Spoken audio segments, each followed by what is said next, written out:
رجالن اور رکبانا، اور اگر تم خوف کی حالت میں ہو تو چاہے پیادہ چلتے ہوئے، سفر کرتے ہوئے، دشمن پیچھا کر رہا ہے، آپ کہیں جا رہے ہیں تو چاہے اب رکیں گے نماز پڑھیں گے تو وہ تعاقب میں قریب آ جائے گا، تو رجالن چلتے ہوئے، یا کہیں جلدی جانا ہے اور وہاں پر ابھی فوری طور پر حملہ کرنا ہے تو اس میں یہ ہے کہ جنگ کی حالت میں یہ رعایتیں ہیں، چلتے ہوئے اور رکبانا یا سوار ہونے کی حالت میں بھی نماز پڑھی جا سکتی ہے۔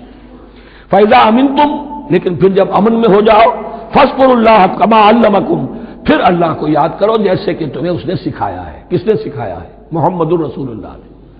صلو کما رأیتمونی اصلی، نماز پڑھو جیسے کہ تم مجھے دیکھتے ہو میں نماز پڑھتا ہوں۔